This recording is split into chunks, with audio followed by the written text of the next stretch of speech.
Hello and welcome to the Blue House Bull Session. Happy Wednesday to you. We are happy to be here with you. I'm Jay, joined as always by my BFF and co-host Uber Fuzzy. I hear it has been an exciting day for you. Yes. Just trying to operate one of these flesh prisons that we drag around.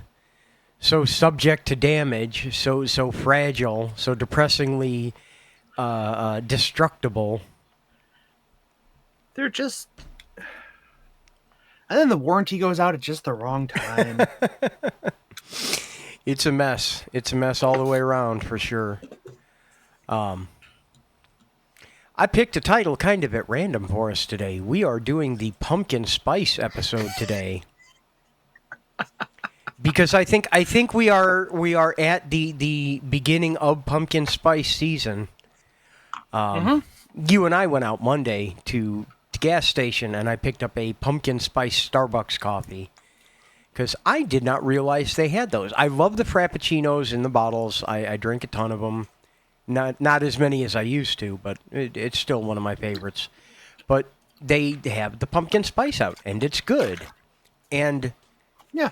who were we talking to recently about chai? And we discussed that the spicing was the same as a pumpkin pie. That was in Lana Roos's stream. Yeah. So she doesn't like chai, and I'm like, oh, wait, you don't like drinking your pumpkin pie? Yeah. And she said, what? And I'm like, well, it's basically the same spices. And you're like, yeah, it's black pepper and clove and cardamom. Yeah. But it's basically, I think there's only one thing different.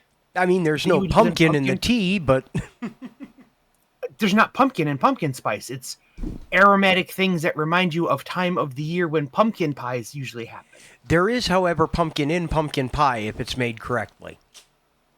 Yes. Unless it's one of those mock pumpkin pies.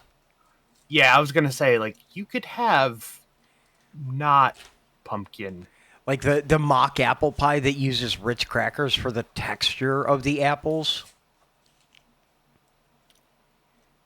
No. It's a thing. It is a thing. Whether or not it should be, it is. It should be illegal. Understandable. Speaking of Lana Roos. Oh, you first. I'll say, speaking of things that aren't things. Harvest Blend. Yo, sweet potato? No. Blended with sweet potato. This camera's not going to focus. Yes, but like focus. Sweet potato is involved. Sweet potato makes an appearance. Yes. If you've had a LaCroix, probably against your will, sometime in your life, and you're like, this has been in the same warehouse as flavoring. Someone yelled strawberry at the manufacturing plant, yes. If you ate a Pringle, if you ever had plain Pringles, they're weird. Like, it's like a nothing. Yeah. These taste like they were stored in the same factory as sweet potato chips at some point. They have a whisper aftertaste of sweet potato chip. Essence of sweet potato. Yes. They are not as heavy and orange as sweet potato chips, but they taste good. I am intrigued. I kind of want to try them. I'll have to put that on my list of things to get at the grocery store. I also need to get noodles because apparently I'm out of noodles. Did you want to go make your ritual? Yeah, and I had one pack of beef ramen of indeterminate age left, and I ate it and my stomach got upset.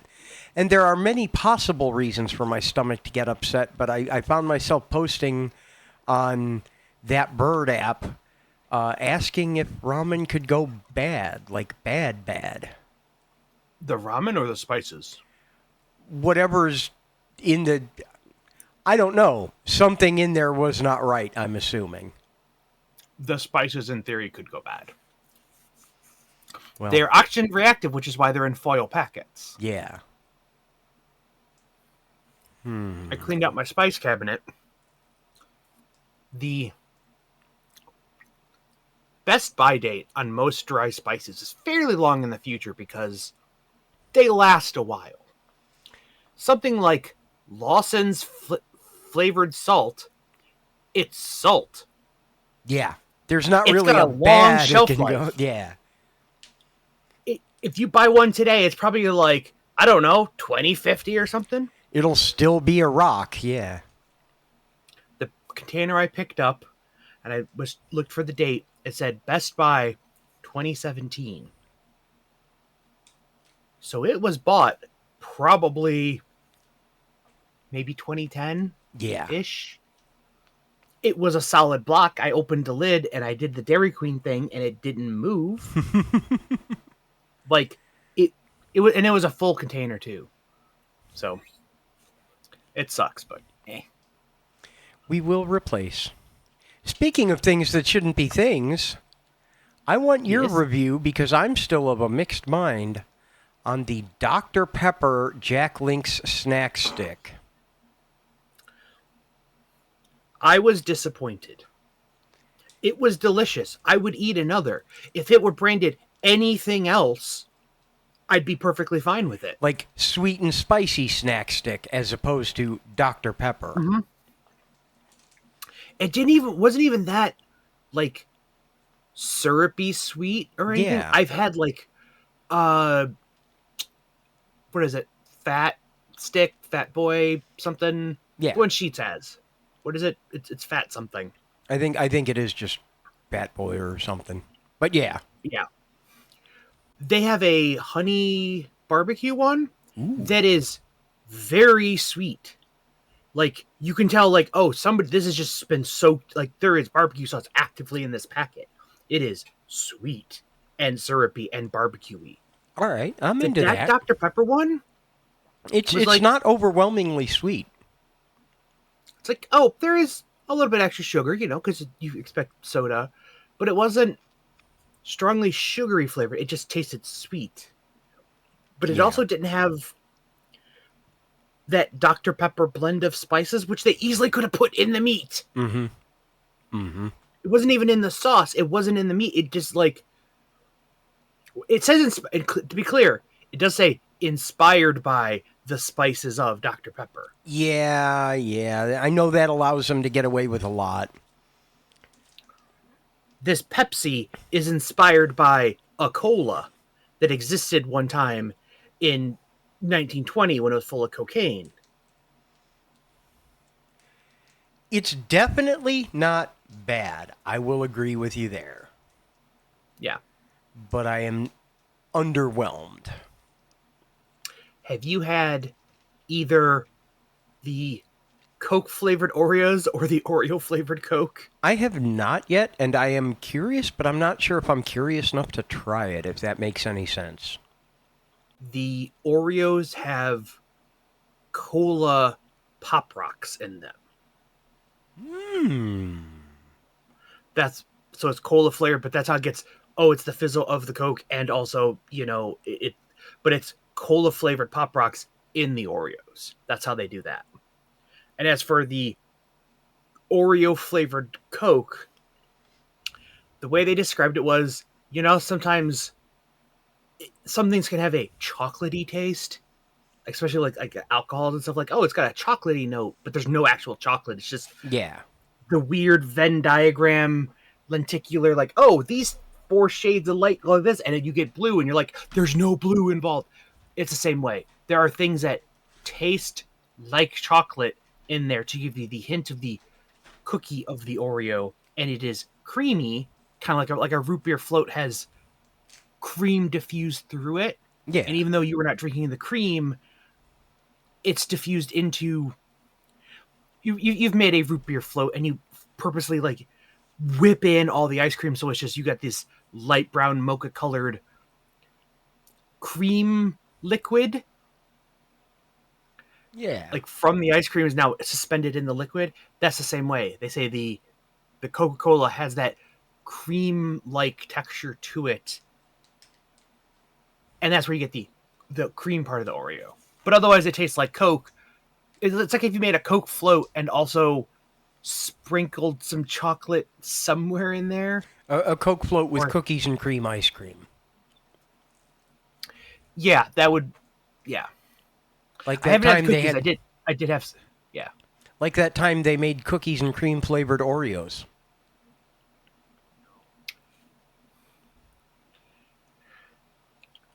the thing is, they did taste different I have no because doubts about that. Yeah. yeah, because they don't because they use a different cream.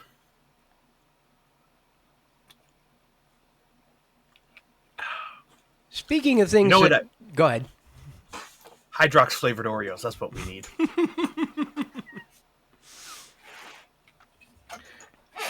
On the subject of Speaking of sodas, things, yes. Taco Bell's Baja Blast Gelato. Did you get a chance to try that? No, mine was sold out because mine's right by the highway. It's literally the first thing you pass when you get off the highway. So everybody goes there. If it is available anywhere still, you should find a way to try it. It's more of a sherbet than a gelato, to be honest. But if you are a fan of the Okay. taste of Baja Blast, it's delicious. I love it. What is a gelato? A very smooth ice cream. And ice cream with the texture of custard, from my understanding. I've had it. They had the one at the mall when they just Yeah. put that gelato thing in the middle of the food court. A denser, smoother texture and more flavor. Yeah. It's not as whipped as the ice cream we know to I was gonna say, like, either they're putting more air or less air, because Yeah. that's basically how you do that. Yeah. USDA regulations state that ice cream must contain 10% butterfat. Gelato usually only includes 4 to 9% butterfat. Yeah. Gelato also contains less air. Okay. The number one thought I had, though, is okay, I loved it. I still have a container in the freezer, but I'm not going to after tonight. They're smaller than I expected. I don't know. It's not a great value, but it's so tasty. But the first impression, maybe not first impression, the first crazy thought. When something's really good, it'll kick off a crazy thought in my head. The first crazy thought I had is, have you ever been to an old person party where that make punch by dumping sherbet in a bunch of Sprite?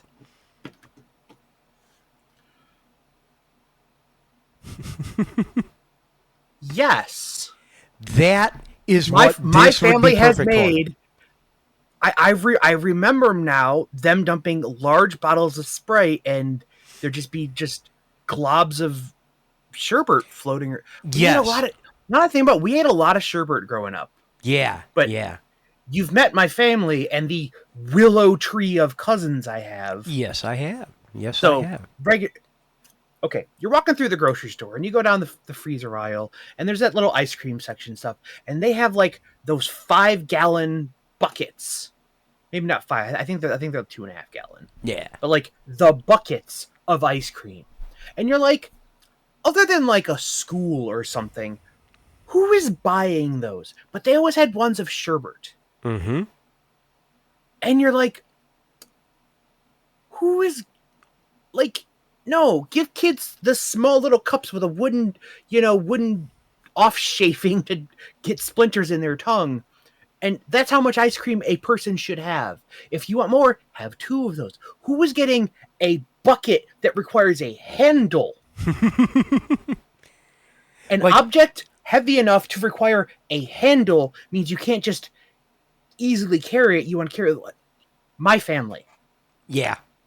We would polish one of those off at a family gathering. Absolutely. Absolutely. But yeah, that's. I hope I can find again the Mountain Dew Baja Blast Gelato, because I want to get one specifically to mix with soda to make a punch like that. I think it would be amazing. But it's I good. will. It's very good. Let's see if it's back in stock because I need to go get dinner. You When should you get sent me the McDonald's. 15-minute,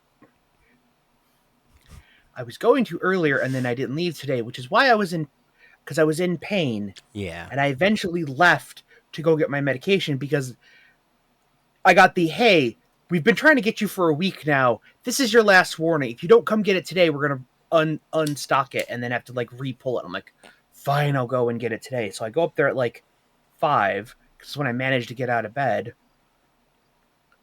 and I'm like, okay, I'll get. There's a Wendy's right there. I'll just go through. Like it's 5:30. I got time. I can like hit a quick drive to get something small though, just like like a kid's meal, like a Yeah. junior some just a drink and a food unit and a carb. Just shove those in my face in the ride home, and then I can get back. I sat there waiting in that drive-through for 15 minutes. You. 4 cars back from the thing. It had You. not moved when I pulled up. I don't know if everybody inside just died or something, or like somebody rage quit and there was only one guy cooking and also taking orders and doing everything else. But you sent me that message and I'm like, okay. And then the guy in front of me moved up a little bit. I pulled up. It's a weird intersection. So I like, it's one like, okay, I'll get kind of close, but I can't leave. And eventually somebody just like inched forward just enough, like putting it in park or something. I'm like, oh, you know what? I can Around get and out, out through the escape because I lane, was, yeah. yeah, Well, damn, I'm sorry. Should I send you and that's food? why. Eh, I'll see if my Taco Bell has. We'll see what happens at break. Also, welcome, Gull. Happy Wednesday. I think I It am going to says order McDonald's tonight. I know I promised one of my dear friends that I would get some of the Genshin Impact codes, so I'm going to go like order 3 of the Genshin meals and put 2 of them in the fridge for tomorrow and the next day and eat all the apple pies well, and give all the codes. you don't have to get all the. You can just get. What if there's a limit on how many apple pies you can get per order? I do too. Probably not, but I should get a couple. No, there might be. Worth looking. Worth looking. Anyway, I'm gonna get some codes. I want chicken nuggets. I really want chicken nuggets. That's the 2 of those things together are enough to make me say that's what I'm doing today. Ba ba ba ba You own ba. an, I'm loving it. you own an air fryer, right? Get the biggest thing of Yes, nuggets they'll let you order. Don't get a 20 100%. piece, get the 50 piece. Get whatever the big, because the cost per nugget very just is stupid. And if you have an air fryer, you can reasonably reheat chicken nuggets. And they And reheat they keep. perfectly in an air fryer. They're almost better Yep. reheated in the air fryer than they are fresh. Like fresh, they're hit or miss. Reheated in the air fryer, they're perfectly crispy every time. It's because they heat differently. Yeah. The shell, once they've cooled down, once they've off oiled Yeah. a little bit, they sink out, and then that you're reheating the bread and not reheating the oil. And Gull, my man, nailing it. The hot mustard is the best nugget sauce, hands down. Cannot be beat. I don't like their hot mustard. I like mustard. I like really spicy things of varying kinds. I sometimes will like hot mustard. I do not like McDonald's hot mustard. I can understand that. Still my favorite, though. Still my favorite. It's like Always the one I'm going to get. for a very long time I did not like guac Yeah. because I didn't because my I'm sorry, I'm a suburban white man. My only exposure to guacamole was Chipotle. So I did not like guac because I did not like Chipotle's guac. Then I started going to a bunch of restaurants in California, and I had real guac, actually made fresh. And Mm-hmm. I'm like, why is this so radically different? And I'm like, okay, I like it. So I'll get it places that are not Chipotle. And I'm like, okay, it's the same on the East Coast. Maybe it's it's not just like a real Mexican versus not. Sometime in the last decade, Chipotle changed their recipe for guac, and I like it now. I ate it on somebody else's food. I'm like, hey, are you gonna? It's been a full day. You haven't ate your leftover Chipotle. Can I eat before it goes completely bad? Yeah. They're like, yeah, I'm not gonna eat. I'm like, oh, sorry, there's got guac in there. You can, but it's probably at one end you can pick around. I'm like, I'm hungry. I'm just gonna shove food in my place. I don't care. I'm like, wow, that was delicious. Did their guac change? They're like, apparently they did. They changed something. Hey, I'll take it though, man. I think when they standardized the portion cups, they also standardized the measuring cup, so it wasn't like wildly varying amount of onion or not onion or other spices. Like you will use pincher number 17, exactly 2 pinches, and it was not just like grab a handful of cilantro and throw it. Not like making pizza sauce back at the pizza shop. You mean in the 5-gallon Sterilite bucket? Absolutely. Stir it until the oil and the water mix. What? Okay, well, I guess they emulsify eventually, but the first time you hear that. Man, how did he stay in business for so long? Some of that was me. Because No, even days I wasn't working, how much did we order from Pizza Pan? I mean, it was dirt cheap. Yes. I realize food costs back then were different. And I didn't really get a good grasp of the base food costs of stuff till I was older. But even looking back, was just like base foodstuffs really that cheap? And that's how food was that cheap? And that's how businesses stayed in business? Yep. Okay. That is exactly what it was.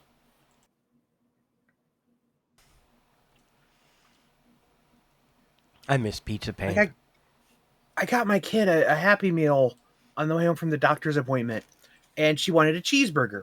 You cannot order a cheeseburger Happy Meal anymore. Really? They have hamburger Happy Meals, and you can add cheese. It used to be on the Happy Meal only. You could add cheese to the hamburger Happy Meal, and it did not upcharge you. Because that's how basically their cheeseburger button on the POS just was a hamburger add cheese. Yeah.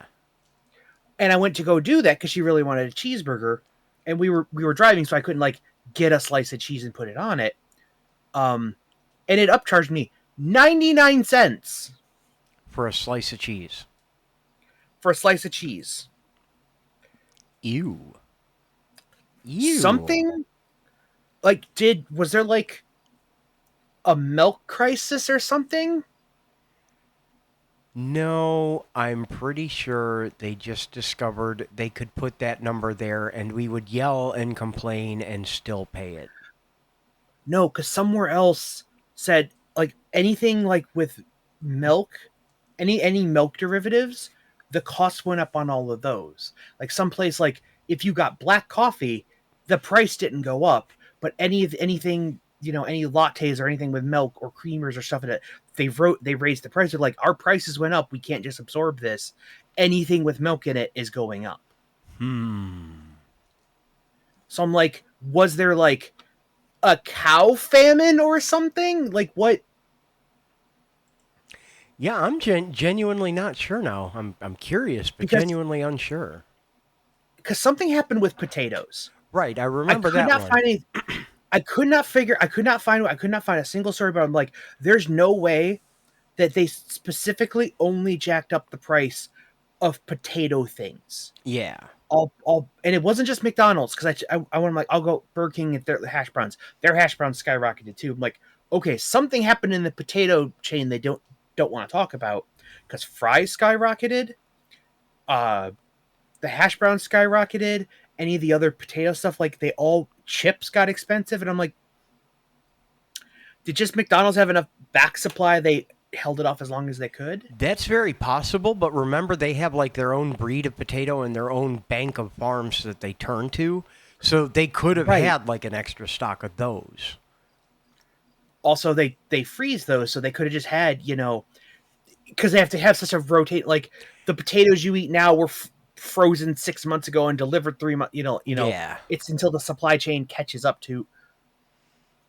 Like I remember multiple times as a kid, there'd be like a weird freak weather thing, and there'd be a bad cold snap, and Florida would have thing, and like okay, they killed half the orange juice crop, so orange juice in 2 or 3 months is going to go up because a bad crop, whatever. That's what this feels like. It's specifically one thing happened. Yeah. One of the issues, though, is that I've noticed becoming far more prevalent, and I'm not going to wax too political and I'm not going to yell too much about economics. From Amazon. Munchkin Scooby-Doo card game. You can say, add to cart, or show images. But a lot of these places will raise the prices when something like that happens, but they don't come back down when it's over.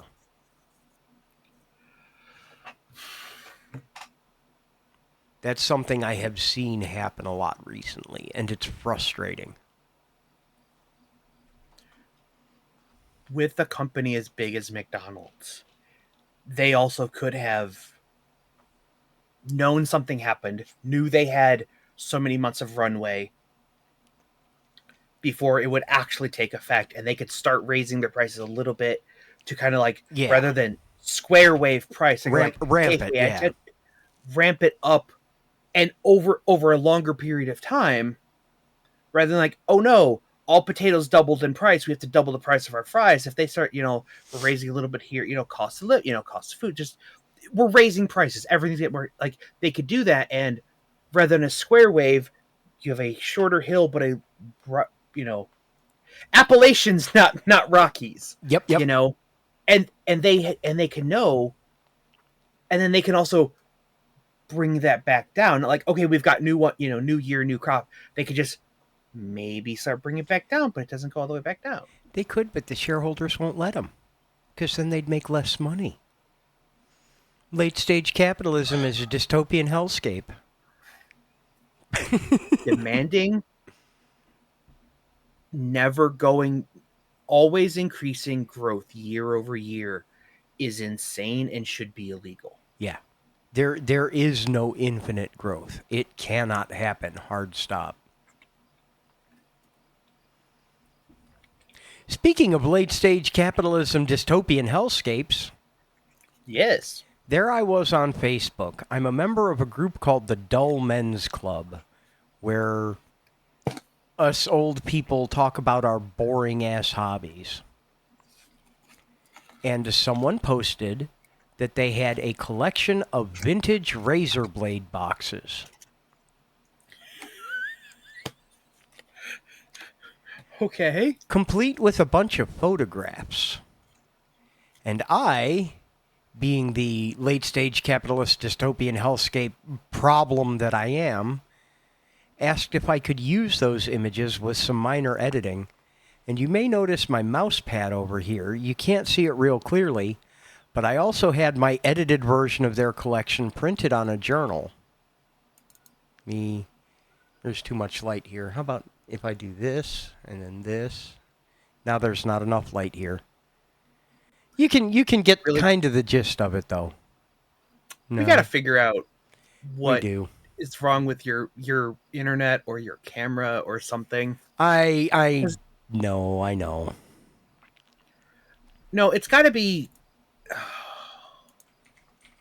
Like I just blew up the stream full screen on my TV over here. It's atrocious. I know. I'm a little bit more compressed than what I'm seeing locally, because this is not what's going to Twitch. This is a live preview of my camera going to you. But like you're still a little. Oh, okay. Here, I can do this. Hey. You can get this on a hard or spiral bound journal. You can get it on a mouse thing. I don't remember what other products I have it on. Probably whatever they put it on. Oh, that's what you're okay. But this is what my mouse pad is. This is my new mouse mat. I got a big desk mat with this design on it. And I couldn't figure out what that was. it's simultaneously so boring and absolutely gorgeous. And maybe that is because I am a dull man. But I love this design. Matter of fact, let me just ever so casually drop a link in chat if anybody else wants to get a Razorbox mouse pad or book or print or any of that stuff. Get it on an artboard. Wouldn't that look so nice hanging up on your wall? I knew somebody had one like that of license plates. Yeah. And it was license plate. They did one of those, let's go to all the states we possibly can. And so they had 48 of them. You know. Too And lazy to drive tiles, through Canada, huh? couldn't get passport to leave the country. Understandable. Understandable. Anyway, It was also a time. It was a time in which maybe they wouldn't want to go through customs on their capiche. trip with items in the car. Capiche.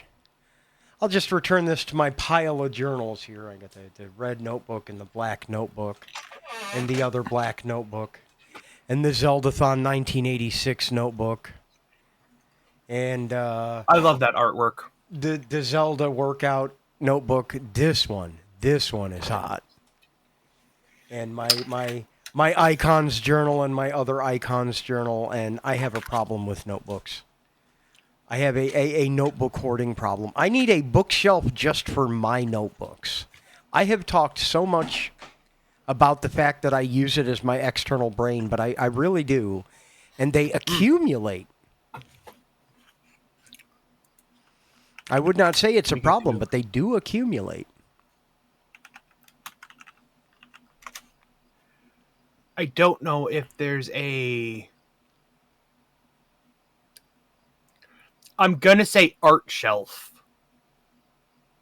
Do you know what I mean when I say that? I'm going to say no, but I think I might. I'm not endorsing this product. I'm just... You know what? I'll send it to you directly. You can share it.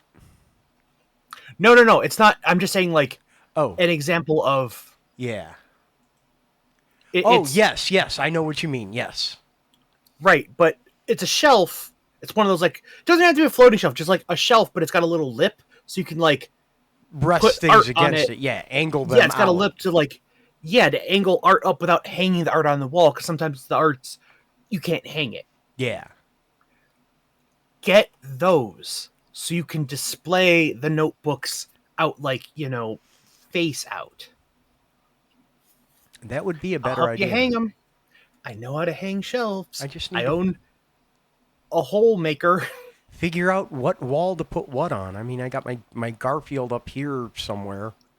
I could probably put it over here, huh?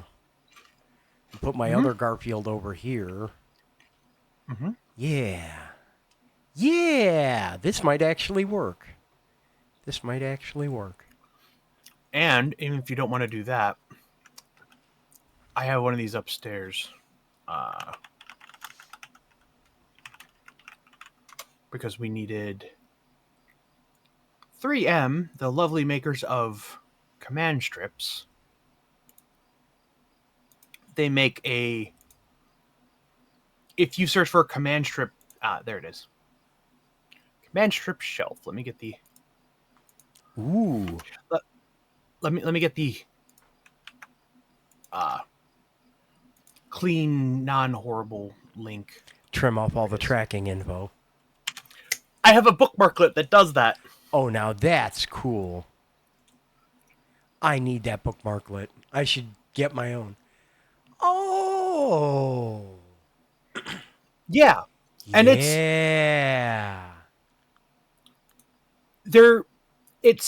can usually get them around $20, give or take, but it is a good, thick quality wooden shelf, and it comes with the command strips to hang it up. Yo. and you get 1 shelf and 10 things. So 5 pairs. Yeah. So you can put it up, and if you make a mistake, you don't have to worry about, or if you need to like take it down and like, okay, I'm moving, take it down, you can put it up on another wall. Yeah, I think I need to get myself a couple of these, like in real short order. Yeah. That would be You a get 'em little in, too like, perfect. Walmart or something in, like, if you want nice looking ones, I would actually go with that command strip one, Yeah. because like I said, it's a nice, good, solid wooden one. It's not like the flimsy plastic one I sent you before. But Yeah, I think I think I'm gonna pick up a couple of these. I think that'll help with a lot of stuff. just, especially with that wall, make sure you wipe it down good, Right. because the texture and the oil and the paint and the smoke and everything. So Yeah. I played Command Strippy Folly Offy before. people are like, oh, why did it fall down? I'm like, because you put your, we weighed it, 12-pound purse on the little command strip that normally holds. We have command strip by the door for putting masks on. Yeah. When we were going through the cloth ones, like, we would wash a bunch of them and hang them, so you just grab one off the hook. I think that one was only rated for like 3 pounds, maybe 5 if you were careful. Like, just the little simple little hooks.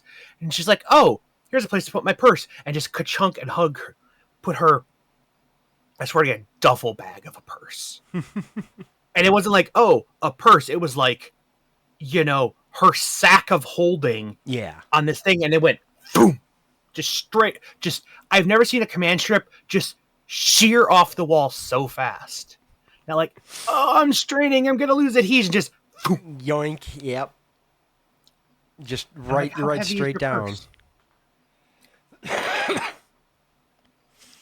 For point of record, for anybody listening who doesn't know how heavy 12 pounds is, a gallon of water is 8. smidge over 8, Yeah. 8.2, 8.3, something like that, around 8 pounds.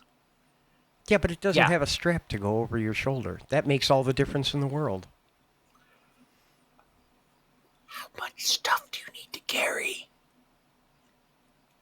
All of it. You never know what's going to happen.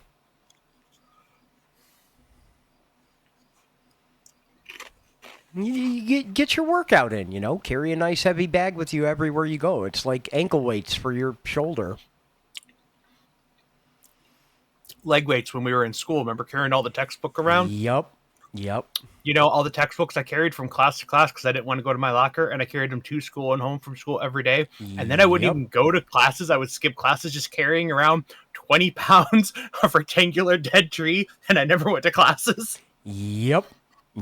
I And remember it all too press well. 2.5 times my body weight, and the teacher's like, how? And I'm like, go pick up my textbook. Go pick Yeah. up my backpack. I carry this all the time, nonstop. This is my EDC. Man, oh, man. God.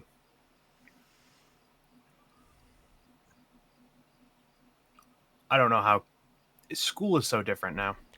It is. And I mean, we're always going to go through that cycle of change, but it feels bigger. I don't know if it's just because we were already used to what we were used to, but it feels bigger than changes before us. The world is changing quickly, though. The connected nature of everything allows for a greater and faster expansion of everything.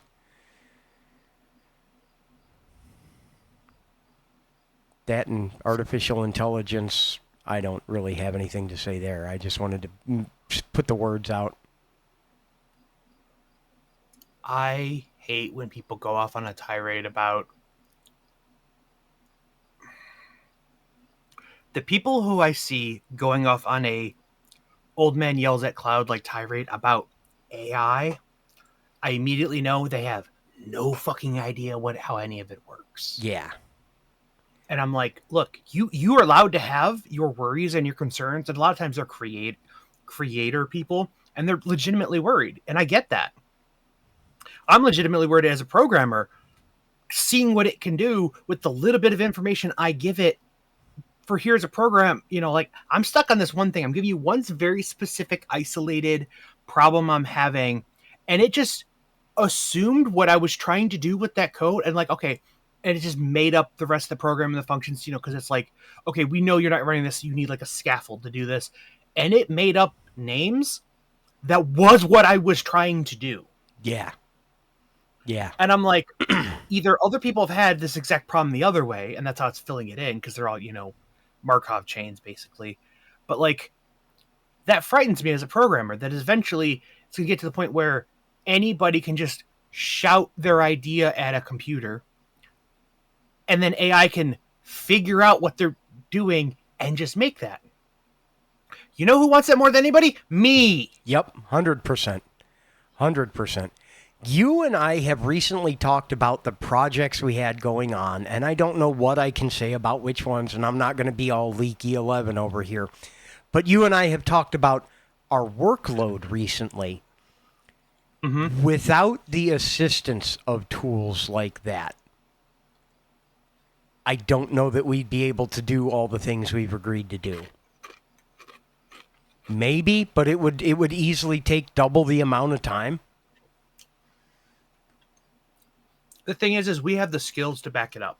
Yeah, we know what we're trying to do. We use it as a tool because we understand what we are trying to do. It is not great at inferring what you are trying to do from zero basis. A friend of ours, who shall be nameless, is having some coding-related troubles at her job, even though she's not a coder. And I'm helping her untangle some master-level spaghetti code that people much higher on the pay grade and skill level dumped on her when they left. Yeah. It frightens me, the level of stuff she's going through. But she's like asking me these questions. I'm like, okay, I don't know how that works because I've never used VBA at this level. Let's see. And I open up my laptop and I have a big bookmark for ChatGPT, and I'm like, here is this line of thing, and I recreate the line. Explain this, and all I type is, I paste in the line of code, and I say, explain this code to me. And it goes on, and it explains the whole thing, and then I just hand that to her, and I'm like, this is what I used to do. Before this existed, people like you would come to me, and I could go like that, and I could tell them these things. Yeah. You can now just ask that, and it can give you probably a 90% good answer. The problem is if it makes a mistake in there, you're not going to know. Right. If I take this tool and I ask it, I can look at it and say, but that part's wrong. They're like, oh yeah, that is wrong. Let's redo this. And it adjusts. And that's why that sort of thing should be used by people like me that can catch the mistakes, not do the work, but have the knowledge to check it and then hand it to people like you. Yeah. I hate, it's like in ye olden days how, only like the priest knew how to read the Bible and interpret it and said it out loud.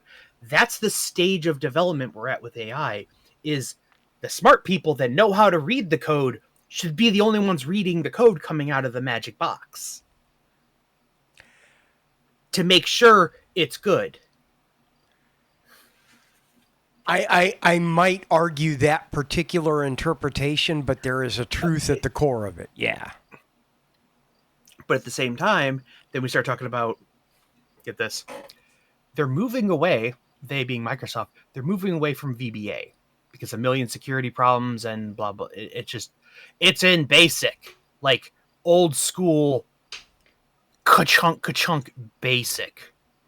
Like, dim a variable basic, right? I will never stop thinking of BASIC as being the ka-chunk language now.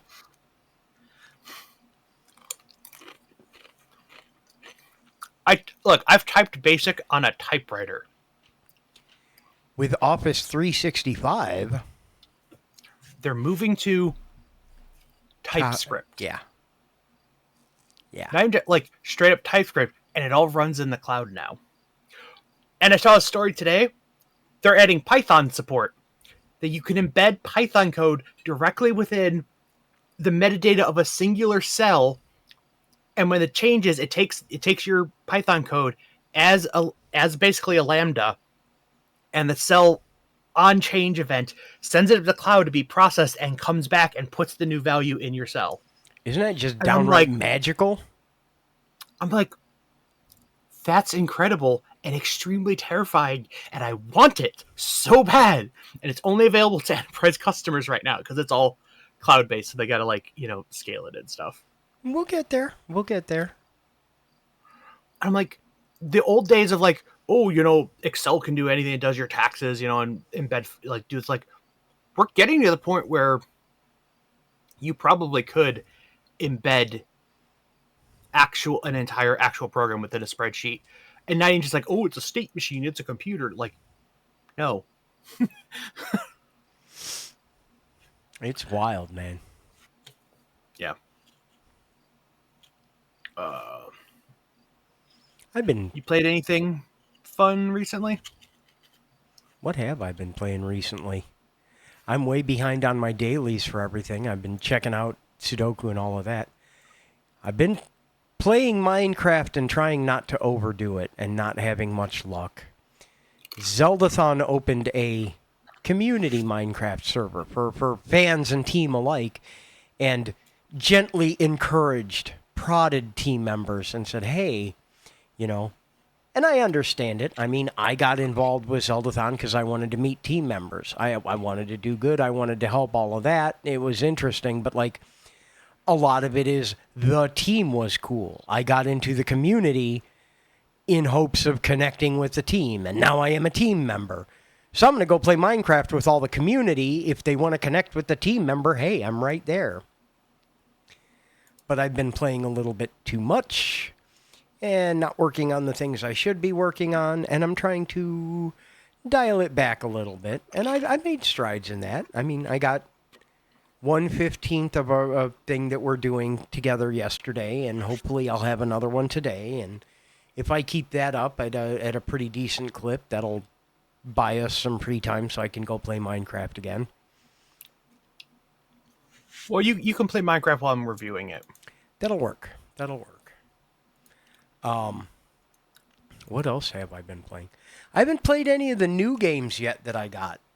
I got a bunch of new stuff at Zeldathon as a side effect of my computer being the one that ran all the games. I got RZ, and I got Tunic, and I got a bunch of cool Zelda ROM hacks, and I got a bunch of the CDI games and everything, and it's... Now I have them all, but I have not made the time to play them, and I really need to do that.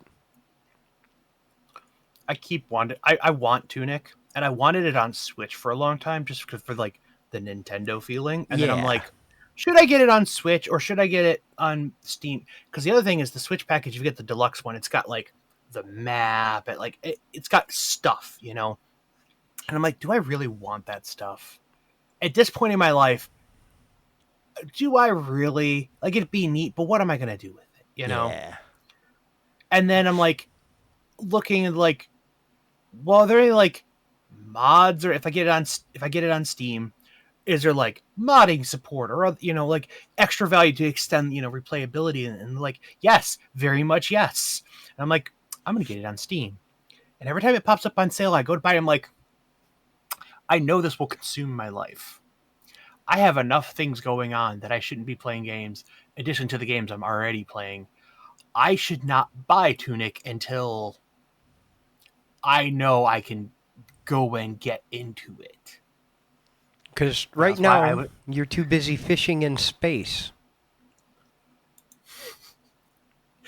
Dude, it's so fun. It is, and I was enjoying watching you, but of all the games I didn't anticipate getting a fishing mechanic. No Man's Sky with a fishing mechanic? Yep. A good fishing mechanic, too. Yeah. It's really well done, and that's... Dude, the water physics, you can land on water now. The problem is you could only land on land before. That made sense. The problem is they have planets that are 99.9% ocean. There's little random mountains where you can land, and there's a whole. It's mainly for like the old water update, like when they added all the underground bases and the sunken things and stuff like that. But you had to find a spot on land, and sometimes your point of interest you're trying to go to is like way out there. Yeah. So one of the what are they called? The little the land ships you can get. You know, like they have the motorcycle and the little dune buggy thing. One of them, it's like a water skater. It's got hover pads, so it's not actually on the ground, and it can go across water like nothing. And it's good, and you could get to a place, and but like you could not land your ship there, so you still had to hike it to where you need to go. And now it's like, nope, water jets, and you just park on top of the water. And you step out and sink? No, they spawn you on top of your ship. That's the other thing, is it always try to spawn you on the nearest land, which didn't work. And if you managed to land on like a little prism, and it would try to spawn you next to your ship on the nearest land. Yeah. Bloop. I was already interested in No Man's Sky. I had the same problem you have with Tunic, where it's like, I don't want to get it because I know I won't do anything else, and I'm already not doing anything else. You can play No Man's Sky at your own pace, though. There's so much content to do, and and even if you just do the main story or not, like, it's worth doing once, but you can work on it at your own speed. A lot of people like get halfway through the story and get distracted, and they're all building the base. Like, they just wanted you to build a base to tell you, here's how you build a base. Not build your giant scrolling Minecraft empire here. Yeah. You aren't going to be back to this planet. Like, you can come back, but like, you're on a mission through space to like go to the center and do stuff, and yeah. Yeah, Echoes. That's the other one. Okay, that one I am going to buy. 100%. I'm going to buy it, and I'm going to play it. I'm going to set everything aside, and I'm going to get that one. And I love that they're sticking with the Link's Awakening remake kind of graphical style and engine. That engine is so good. It is. Like, they should just use that on non-Zelda games. That is such a good 3D engine. I am fired up for that one. Oh. I am very excited. Yeah, did you see Can I Jiggy borrow finish your the Zelda wheel? Yeah. I saw when we were playing dinner, I saw like 2 games left, and I saw his status on Discord change to 1 game left, and I'm like, oh shit. He's going to do it. He's actually going to finish it. Right in time for Tears of the King. Oh, sorry. Wait. I mean, Echoes of Wisdom. Because remember, originally the goal was every Zelda before Tears comes out. I'm just putting that out there. I don't want to give him a hard time. Is that next week? 20 yeah, next week. 5th, 6th? Next week. Next week. It's 20 something. I am excited. You can hurry up and finish it so I can borrow it like you borrowed my Link's Awakening for like 8 months. Yes, I will go through. I will play it all the way through. I will let you borrow it until you are done with it. Maybe I'll just buy one for both of us. No, I'll just borrow yours. For research purposes. As a business expense. Buy 1 copy. We can easily share it. If you are going to do that, 1 copy is more than enough, because they don't save on the cartridge; it saves on your system, so we can actually share it. That is very true. Just, I'll tell you the same thing I told Jacob. We do have part of the R&D budget is dedicated to getting games. Remember that you have that as an option. That is a thing. If I can make sure everyone has Tabletop Simulator, I can get us a Zelda. Yeah, but Tabletop Simulator is like probably legitimately worth it as an investment for more the research, but also development, because when we get around to making another board game, or a card game out of stuff, hint, let's cafe the card game, Yeah. Card game inspired by the viral Steam hit. You know, That's the other thing. I've been watching an alarming number of people play it on Twitch. Like unprompted, not like, hey, you are my friend, will you go play my game and stream it and test a thing? Like, people just picking it up and playing it because they wanted to and streaming it because that part is fun. Like, yo, I'm here for it. I know it was impromptu, and it was at 4 a.m, but VODs exist, and it was the weird buggy version because they were playing on your computer, and you were in the middle of a branch that wasn't entirely working, which Yeah. wasn't your fault. But getting people to see it at Zeldathon exposed it to a lot of people, a lot of the staff members there, because the people we see playing it are people who were adjacent or kind of like they were Zeldathon people that are the people that keep like, hey, I saw them playing this because I was rewatching the VODs because I was asleep at the time. Oh, what was this thing they were doing? Oh, hey, that's neat. I want to play it. Yeah. So I'm happy with buy that. our game. Buy our game. New updates coming soon. New updates coming always, but new updates coming soon. Like real soon now. Mm-hmm. That reminds me, I gotta poke some people about some stuff. But yep, fun new stuff coming. I'm excited for it. When are we gonna start on the new one? When we finish the other 8 projects I have us committed to. Okay, never mind. I forgot about that. Although you still owe me a document. Yes, I know. I will. Yes. We'll get it sorted. Well, we're about at the halfway point. I'm going to take a bio break here. We're going to take about 5, run a couple ads, get up, get a stretch, get yourself something to drink. And we will be back with you in just about 5 minutes.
Welcome back to the Blue House Bull Session. We are back and ready to bull with you on this beautiful Wednesday, the 18th of September, 2024, etc., etc.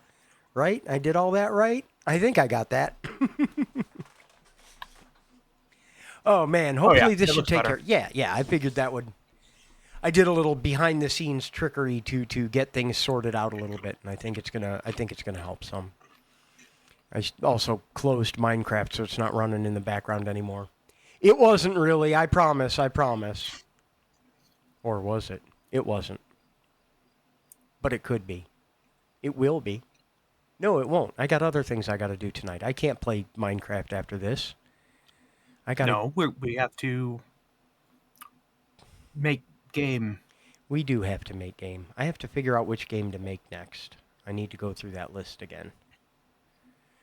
I did check one in though. If you wanna go look at it, like just the code for that.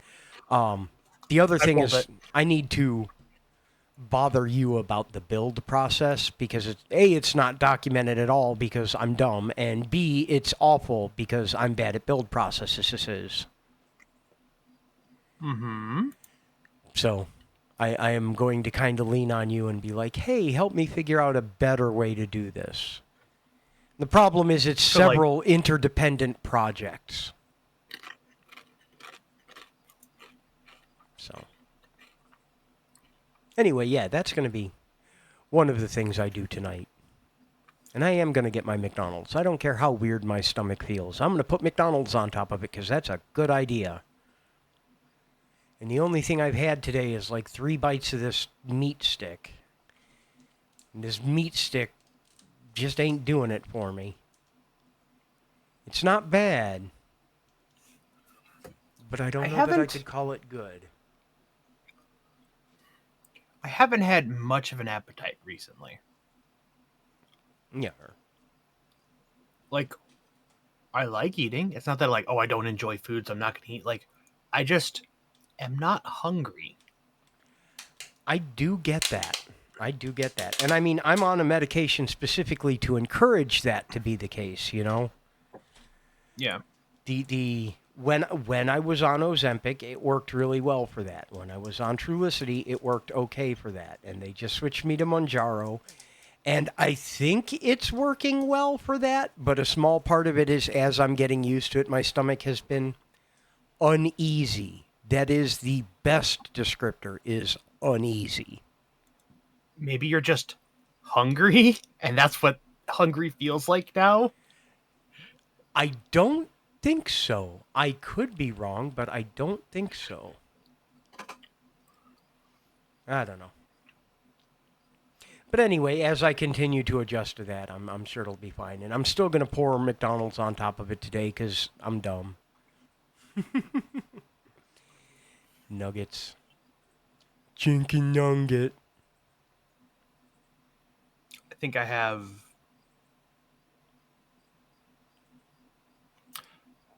Oh, it's Friday. I didn't get up today. I did have a block of tofu I was going to marinate and fry up today, and then I didn't. So that'll be for tomorrow. Ooh, tofu.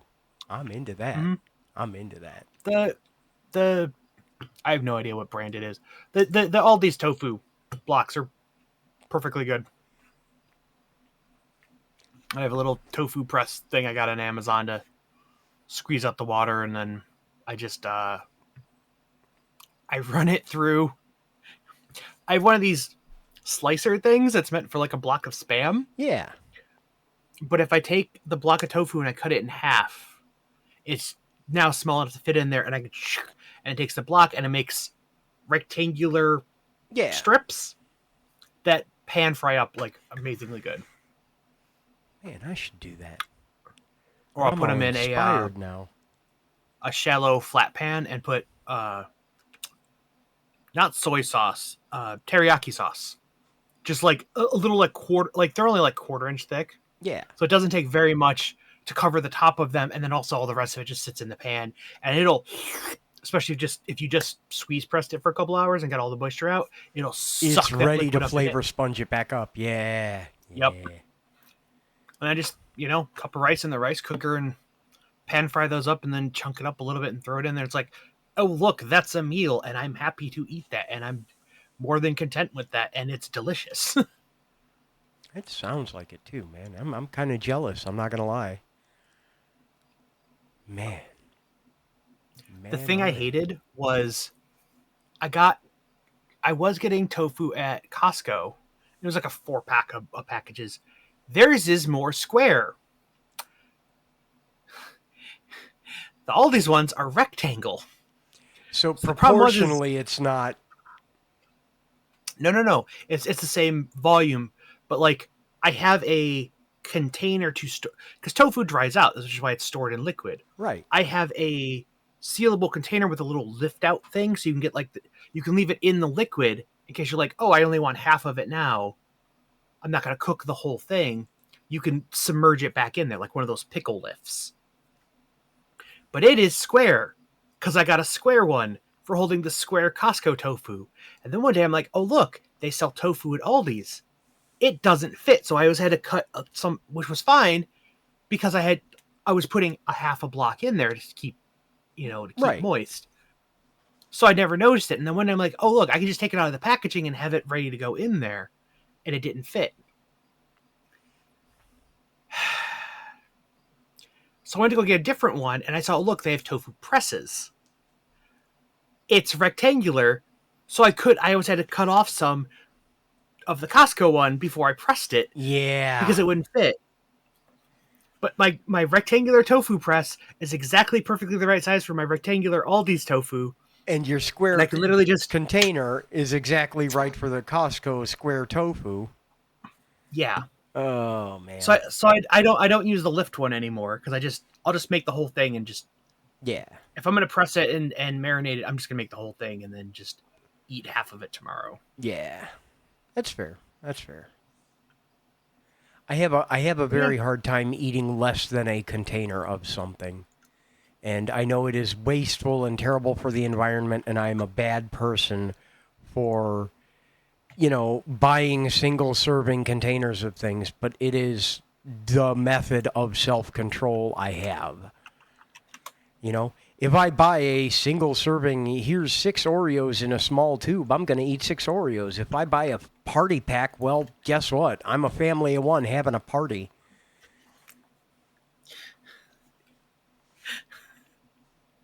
I don't know. Portion control is one of my weak areas. To nobody's surprise at all. I have that when I make like frozen pizza. Yeah. Or even pizza in general. If I go get a pizza, I usually like bring the box down here so I can just get another slice. Like, no, if I bring the box down here, I'm going to absentmindedly eat an entire pizza.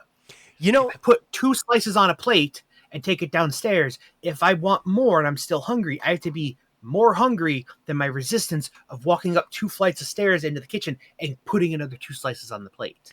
all right, I have a question. Tofuture? Is that like a combination of tofu and torture?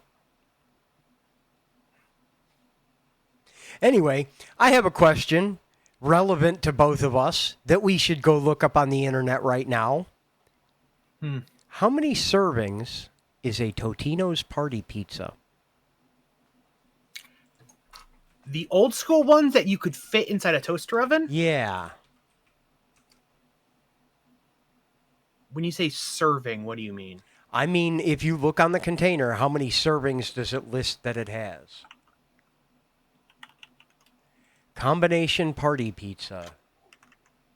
Nutrition facts. Servings per container too. Okay, a serving is half a pizza for the combo Yeah. ones. All right. All right. I had something flash through my head and I'm like, what if that's 8 slices, bro? I know they're tiny, but like that's the kind of thing that they pull with packaging trickery.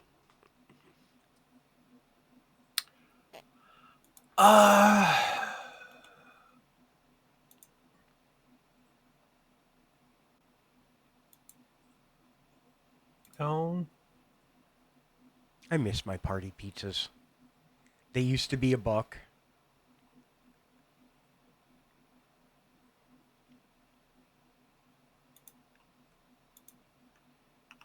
And Hot Pockets don't have sleeves. I have not bought I have not bought Hot Pockets in a while, and that kind of makes me sad to hear. The sleeves were the best part. I stopped buying Hot Pockets when they discontinued the barbecue chicken Yeah. because I am fairly lactose intolerant, and all the other flavors Have are cheese of something some and sort. cheese. Yeah. Yeah. And the barbecue chicken, which was apparently the grossest one, What? They were good. everybody said they were gross. Everybody was wrong. Yes. I mean, I know that happens a lot, but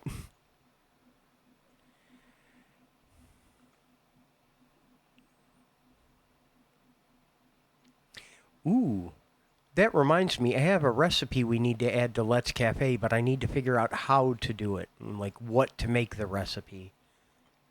Today, I hope you're celebrating, is Chile Day. And a lot of my Chilean friends are celebrating. And we need to put choripanes in the game. It's the chorizo sandwich with chimichurri on it. Oh, Yeah. yeah.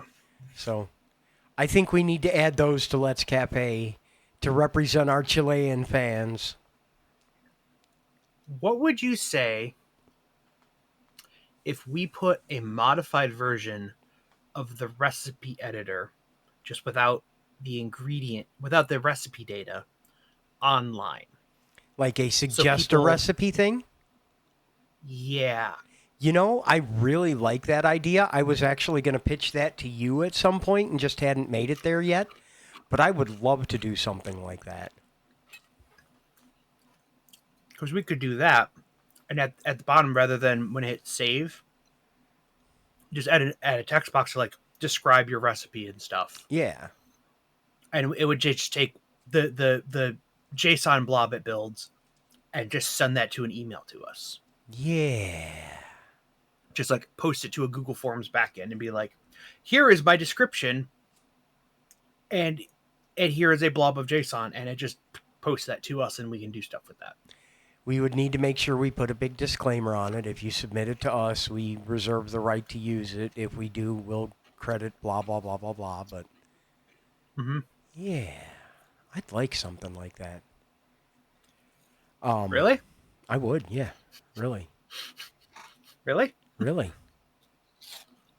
I'd want to do some testing on it first, but yes. Oh, okay. So we should test it before we put it online. We should try to. Oh, okay. Then I won't send you the URL.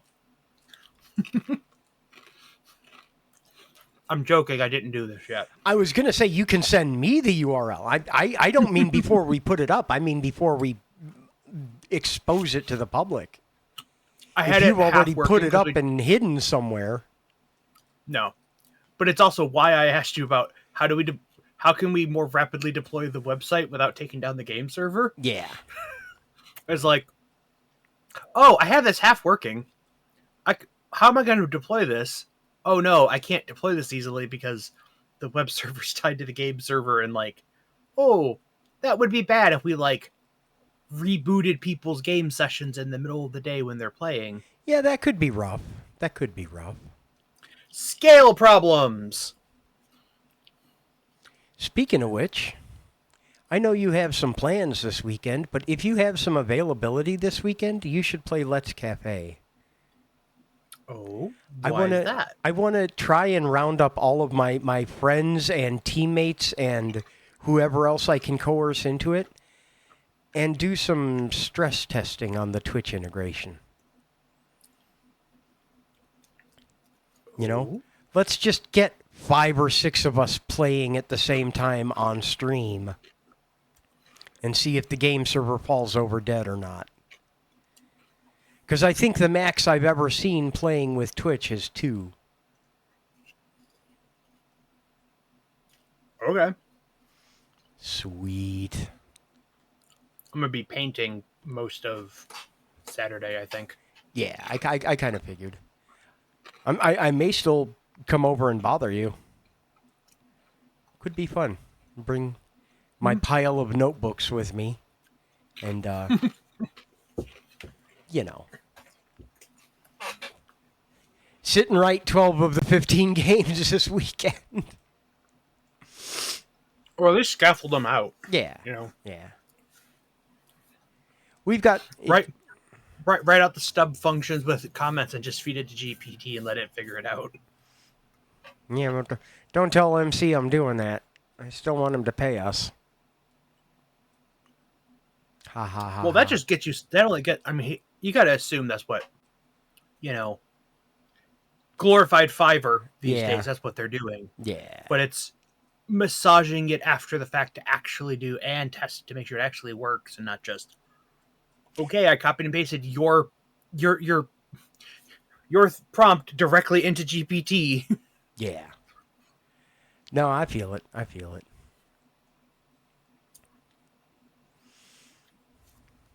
The other thing that I'm debating before we go full 1.0 release, like out of early access, is do we want to add the cafe customization in now? Where you can like pick your backgrounds for your kitchen and stuff. If we can do it quickly and easily, yes. Okay. I don't think it'll be too complicated.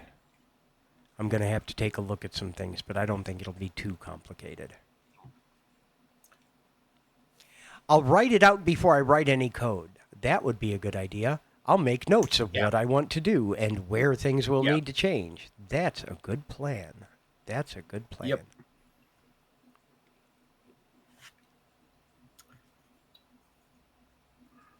I think that would be a very nice thing to have at launch because we haven't talked about that or shown that like was like a thing coming soon or in progress, you know. Yeah.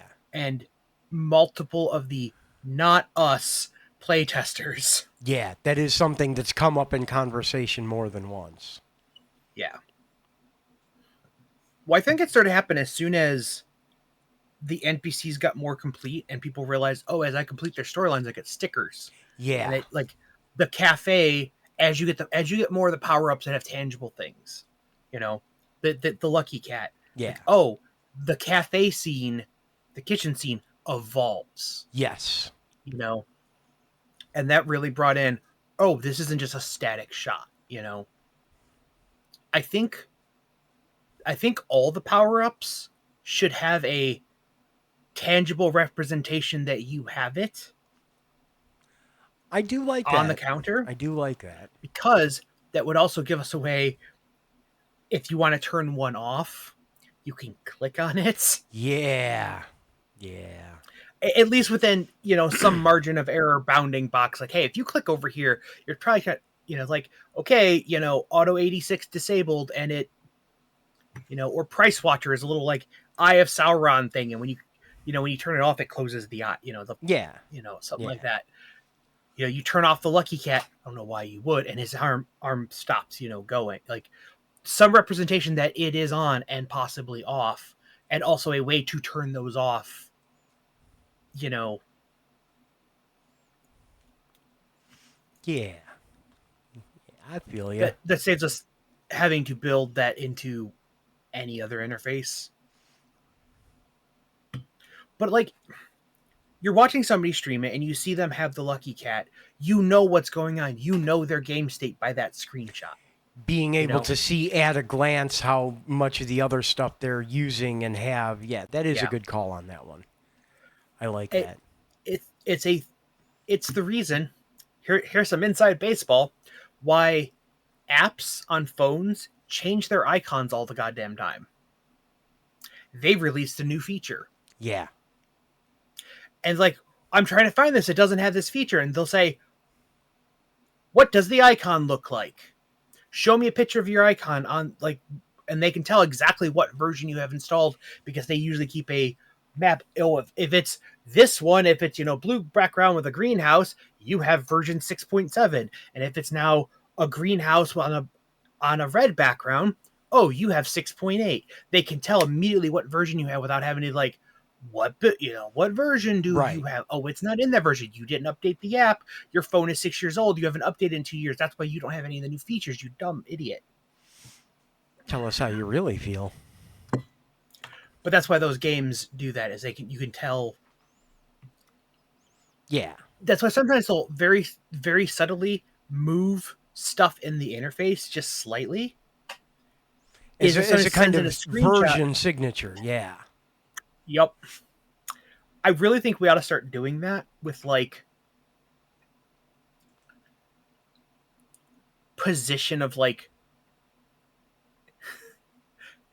if you have the same way we have that, like the health, I call it the health notice sticker Yeah. in the window. Yeah.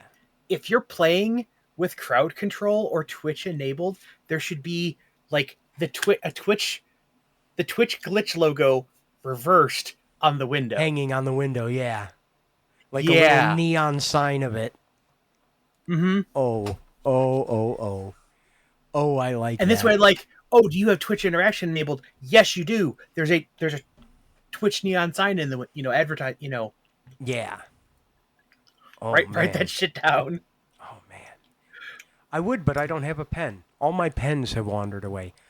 I went to Office Max, and they used to have a big display of all of the gel pens in the weird colors. Mm-hmm. And they don't have that anymore. And I'm trying to find the particular shade of purple pen that I get all obsessive about. I need to get pens. I need to get pens. I'm going to order a box of pens. I run a business. I'm going to order a box of pens out of the business budget because they are a business expense. Office supplies are a business expense. Why did that not click in my head before? Because at the scale, it really doesn't matter. Yeah, I know. We don't make enough or spend enough to worth itemizing stuff like that. And also, we are a virtual business. Yes. You can't. But if I have a pool of money dedicated to this, which I do because I have been investing cash money into the business, then I can use the business money to buy business supplies and pens, which I will use to write down stuff for the business. I'm just saying. Oh, hold on. Hold on. I gotta get the business pen to write this down. So it's a write-off. Bah. I bought this pen and notebook with business money, so I only write business things down on it. It can also serve for personal use. I'm sure of that. Unlike the room in your house that has to be the business room. But point is,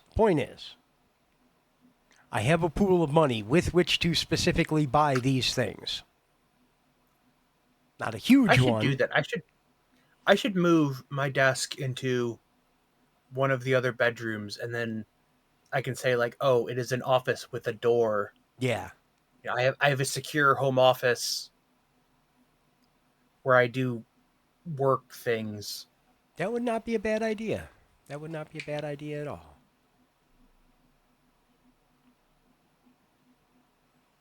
There was a place I was applying. They asked if you had a either lockable office or a laptop sized filing cabinet or safe or something to lock up any work assets when you weren't there. And I'm like,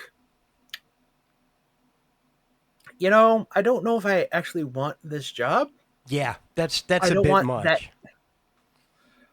I'll be honest, for the first 4 years when I worked at Fastly, because, it was only a dozen of us and I did weird deploying things, I had root level remote SSH access to the entire fleet because we all did, because that's just what we needed to do stuff. Because you never knew when an emergency would happen. Yeah. Yeah. And my SSH keys, were, I could go in and just do anything to any server. Granted, I only went in through, through the Bastion to get into like the web server, but I could also just use any CDN node as a proxy because I'm like, oh, Bastion, they're like, oh, just go use one of the other nodes, like use the one in uh Ashburn. Yeah. And yeah. Okay. So I was always paranoid, like, no, my phone can like take down Fastly and like 15% of the internet. Yeah. All right. I will be back in just a minute. I'm going to let Fuzzy take over for a second. Be right back. Yeah, he's got to go take care of the dog or something. Oh, how's it going, chat? Ah, big Fuzzy. Let's see. What else have I been playing? Where's my Steam? We were going through that. What have I played recently? I'm finally doing the No Man's Sky Expedition live event thing. Playing last game. Oh, Shapes 2. Been playing a lot of that. Almost done with Hexagon mode. When I finish that, I'm going to go back and do some of the insane hard mode challenge stuff, which is just more limitations, but I like that type of game. Satisfactory went 1.0, so we're going to end up playing that.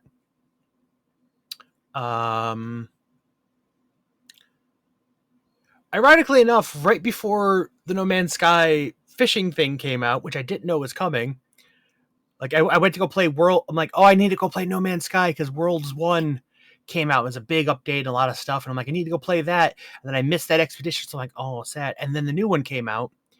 I actually picked up another game called Fishing Planet.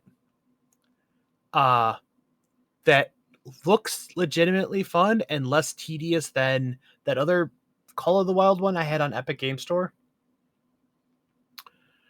What else have I played recently? Not a whole lot. I've been working on Let's Cafe and just refining a lot of the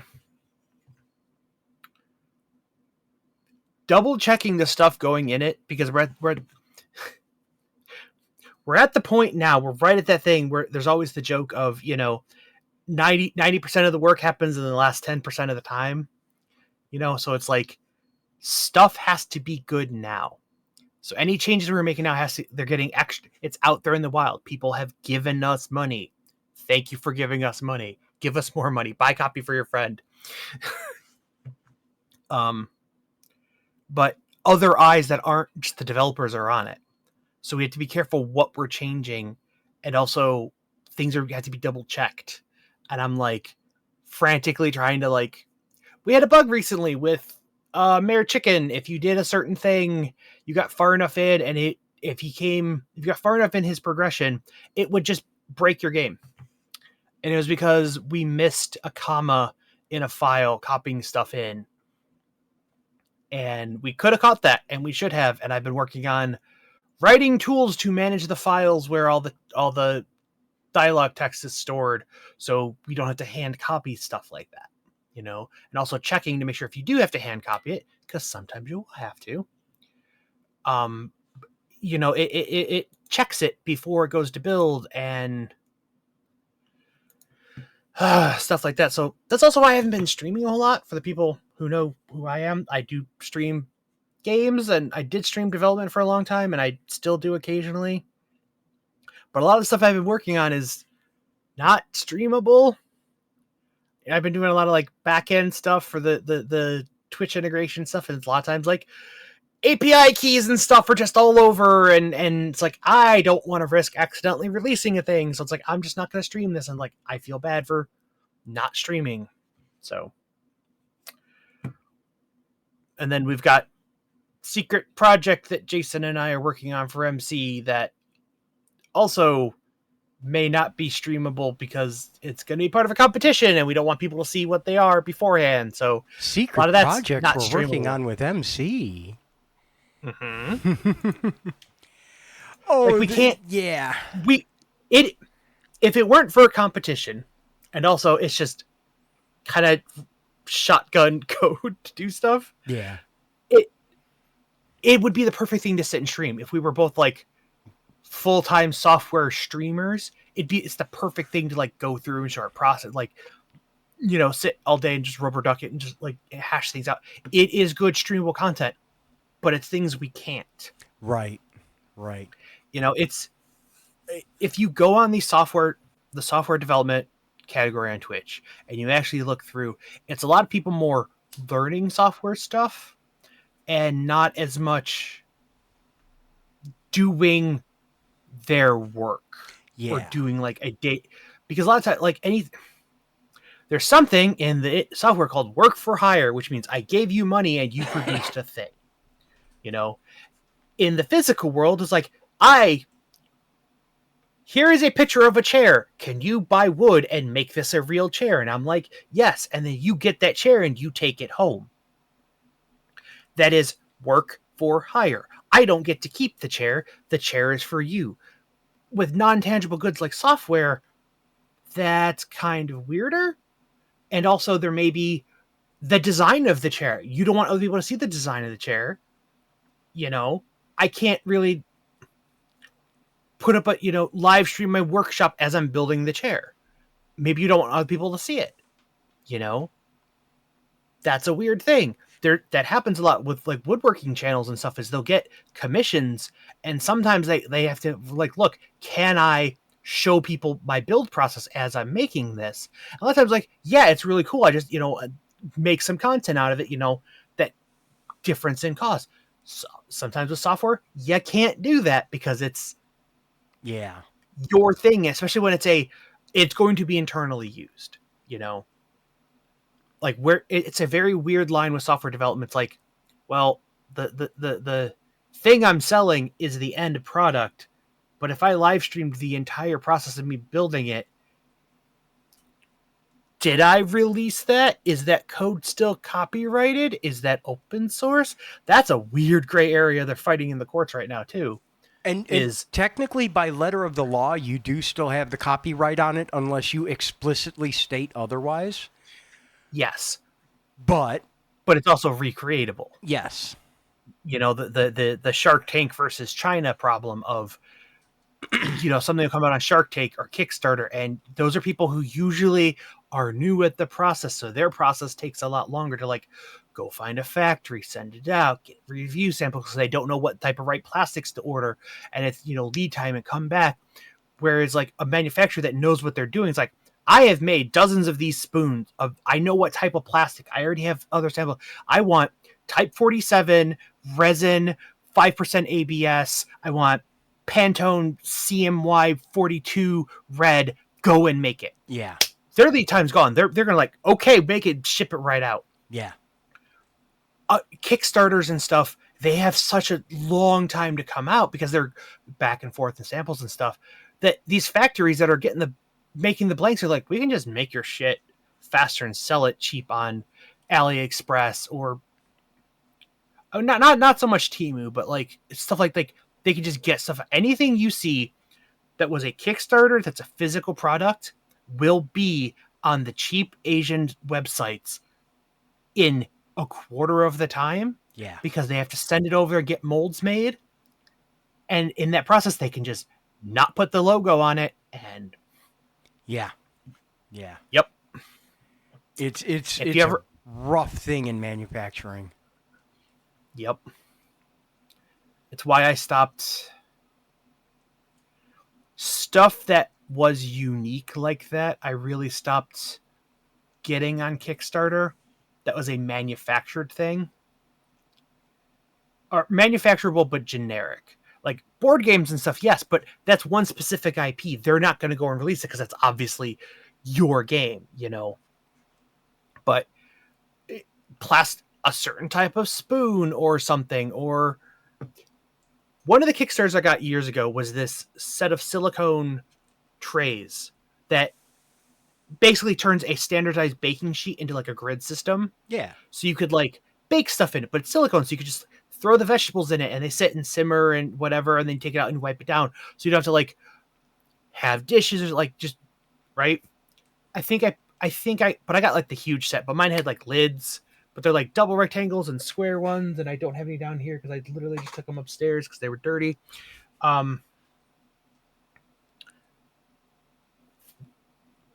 they're great for like cooking.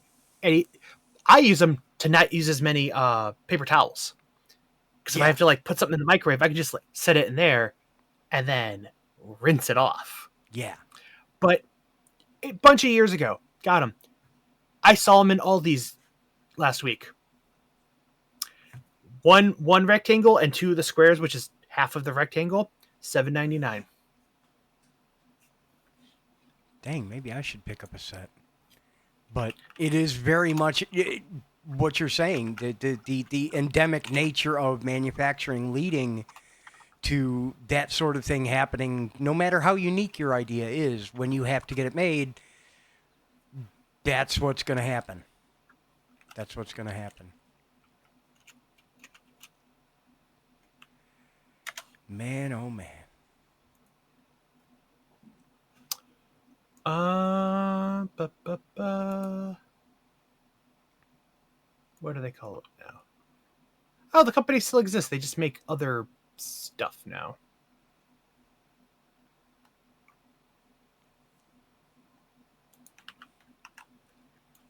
Here you go. Ooh. Yeah. Yeah, I think I need a set of those. And they fit a normal sheet. Yeah. But see how like two rectangles and two squares is one sheet, and it's $33. And one rectangle and two squares was $8 at the Aldi, whoever made those. Yeah.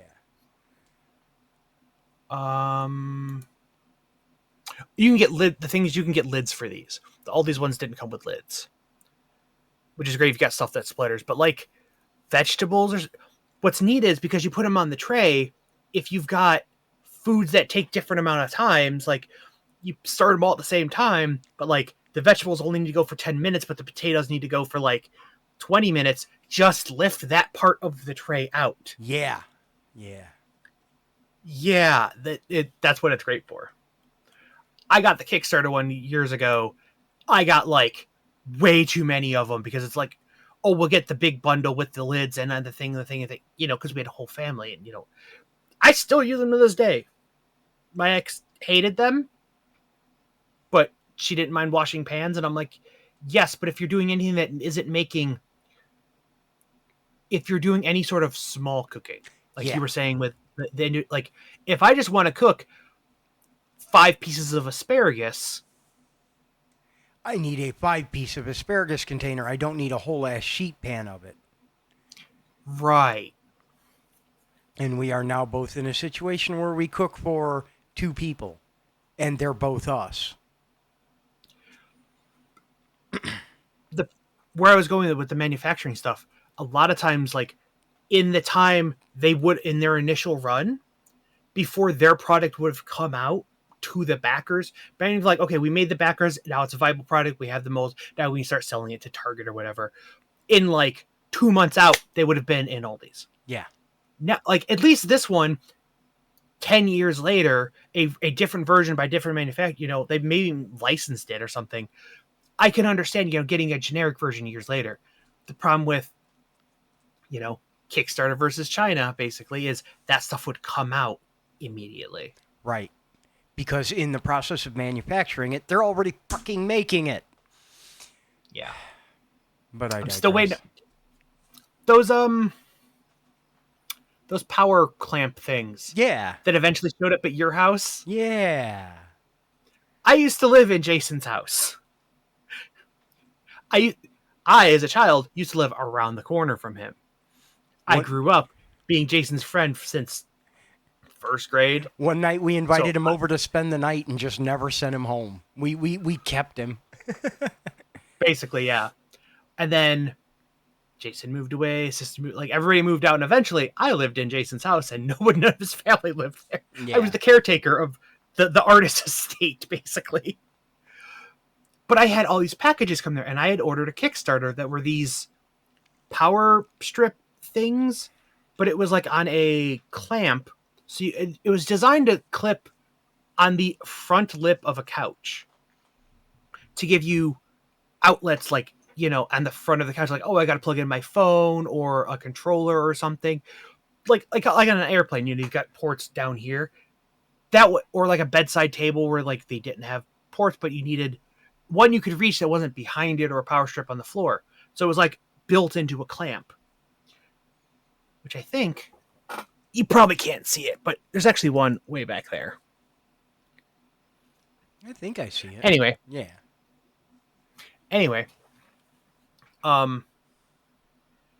The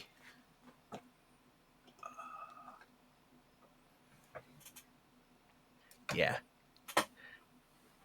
that thing clipped to the thing is actually, it's like a little two outlet power strip, but it took the manufacturers forever to get it made and get it out to people, and people were like, oh, they took our money, they did the thing. Like, it turned out a company they were working with to do it like kind of scammed them a little bit, and they like had to wait till they got other money, and then eventually 4.5, 5 years later, after I had moved out of Jason, everybody moved back, and I had moved out, they just showed up unannounced one day. Yeah.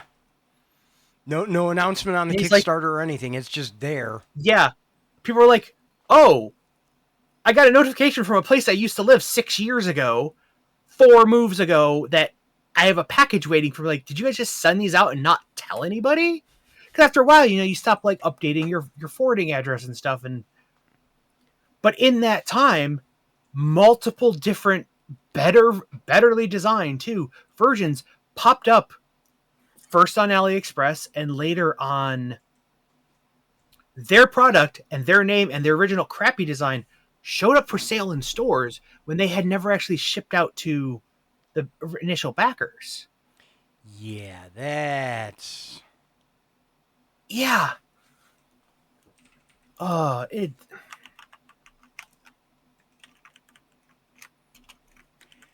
were those called? Kickstarter's great to see things you should have. Kickstarter's awful for actually getting them. Well, they had this problem for a long time, and they're kind of... They do it better now. They put a lot more like, this is not a store. Yeah. You are not buying a thing. You are not guaranteed to get, you are not guaranteed to get a thing. You are investing. Yeah. It's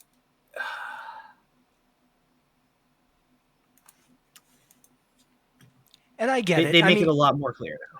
Kickstarter does fit a niche very well. And that's the other thing, is this particular problem is one that has sprung up since the inception of new products launching on Kickstarter. This kind of thing, because of the natures of overseas manufacturing and the like, is a net new problem to crowdfunding sites like this. Yeah. I liked unique things. Yeah.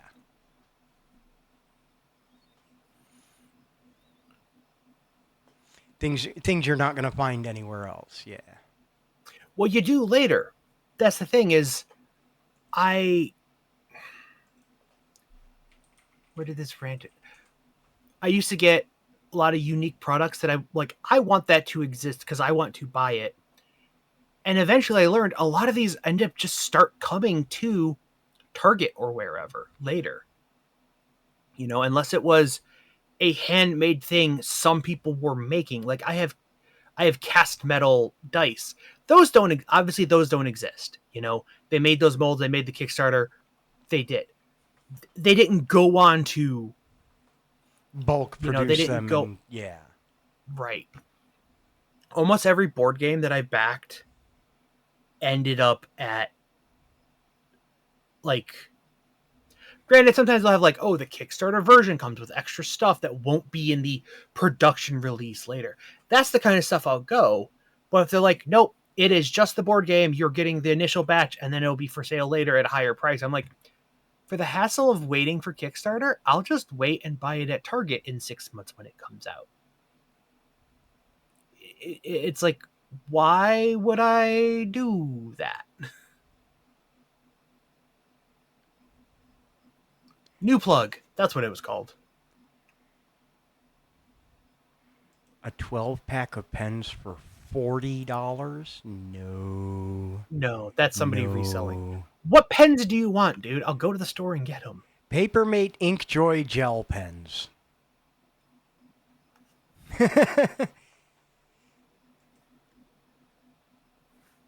The purple or the magenta? Are they in a store? I'll go and get them. I don't know. I'll go look. See if they're at Target. They usually have that stuff. I will. I will. And then I'll cut you an expense check if you bring me a receipt. I'm kidding. I'm kidding. I'm kidding. I'm kidding. Unless Are you though? I am. I will just give you the money. I just did a Google because I was... Okay, I didn't do a Google. That's a lie. I did not Google. I went to Office Max because you used to be able to buy them individually in the store. And I also exaggerated a little. It is not $40. It is a 12-pack for $35. Which is still $3 a pen. Papermate Inkjoy gel pen. Yep. When you see it, you'll be like, oh, yeah, that's the damn thing he always carries around. Oh, Those. And they used to have a much broader color assortment, and you used to be able to get them by individual color. But yeah, anyway.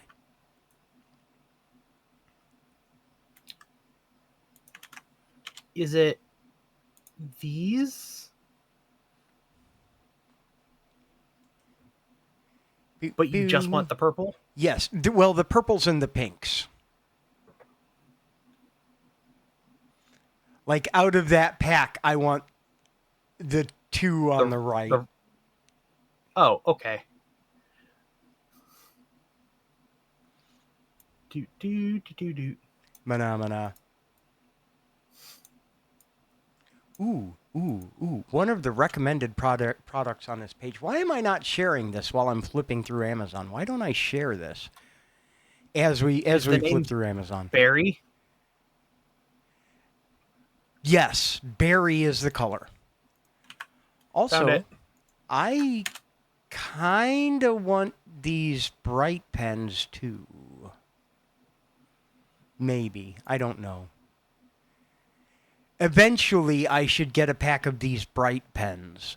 I have black Post-its. I have black notebooks. These would be ideal for that. And I have white ones, but I don't have bright colors. Maybe I should get some of the bright colors just to mess with. If you're gonna do that and order weird shit, I have a thing on one of my wish lists that I have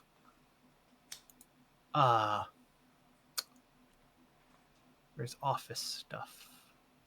Oh, put that on my to-do list. I need to set up a throne. It depends. Throne is good with some stuff and bad at others, if that makes sense. It does. It does. Home basement. Where is it? I have Sakura brand jelly gel roll pens in white. Is this actually 36 different colors? Oh my lord. Oh my stars and garters. Okay, stop looking at pens. Stop looking at pens. All right, I'm done. I'm closing it.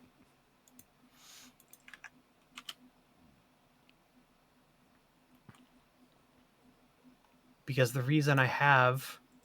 Oh, okay, you're not going to show it, okay. Here, let me... Do. Because the reason I have white pens on my wish list is for the second thing I sent you. I need to change the way this is laid out a little bit. Let me blow this up some.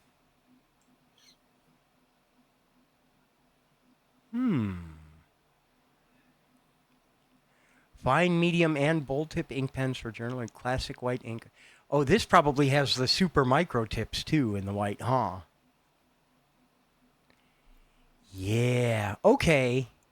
Yeah. But different sizes in gel pens. Yeah. Yeah. Fine, medium, and bold, which is I don't remember which one it is, but yeah. But look at the link after that. The black post-its, yeah. Uh-huh. The extra sticky black post-its. Oh, if you want extra sticky. You know, one of these days, I'm just putting this out there. I keep forgetting to bring you these. Hell yeah. I need some of those. I need some of those. One of these days, we're going to end up with the physical office. You know that, right? We're going to have a place to go specifically to do Hergel things. That's going to happen at some point. I am speaking it into existence. And we're going to I don't know about a permanent office, but I could see if you could get like a...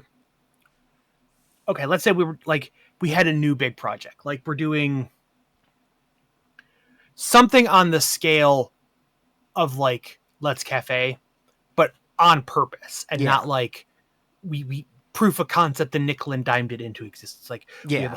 we have a whole idea, but we need to like sit down and actually hammer it out, like a full like big thing, you know, like all of us full tilt on it. Yeah. It would potentially be worth it to get like a 1 month lease or something at like a co-working space and get like one of the rooms that you could like, you know, it's your own private room, you know, lock it up, like leave like your whiteboard and stuff, to have a place to go to do all that planning and some of the co-working space, but for you temporary in like the first parts of it, you know, when I need to stand in a room and point at shit on a whiteboard together. Yeah. You know, like that part, and not the late nights hammering out on code. Yeah. We don't need to sit in a room and program together. Well, you do in the very beginning, but like there is some value in office stuff, even for developers. Well, Very narrow at the beginning of the project. more than anything else, I want an office because at some point it will become a requirement that we have a secured physical location for the business. Dev kit. I Yeah. want my goddamn Switch dev kit.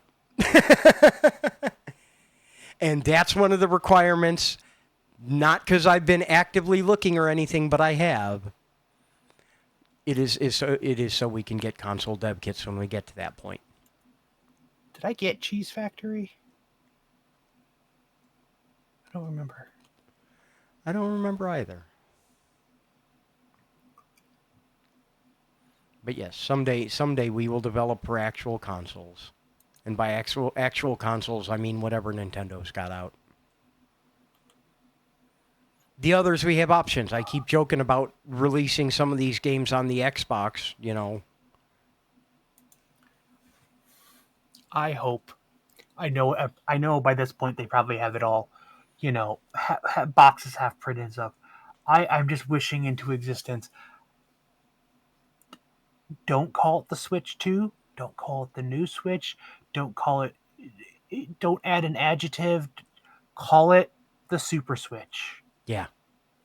You will sell so many more of them. Yeah. Especially if they have a limited edition launch Super Nintendo colorway version. Yep. Oh my God. However many you make, you will sell every last one of them instantly on day one. Like we were talking about.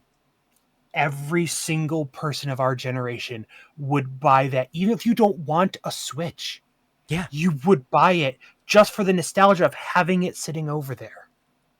It's the GBA Micro with the Famicom controller skin all over again. How many Game Boy Advances and DSs did I have when that came out? And I still bought it because it looked like a Famicom controller. Mm-hmm.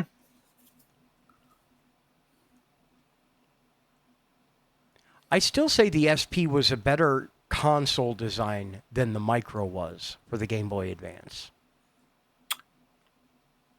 Well, just the backlight in general just made it 1,000% better. Yeah, but I like that flip open design more than I do the rectangle. It was a different. I think both were good because some people wanted literally just like this little slim flat thing to just throw in my pocket. Fair. You know, like the Zelda Game and Watch thing. Yeah. It was the executive Game Boy. Yeah. Yeah, I mean, because this is not that much big. This is about the size of the Micro, right? Yeah.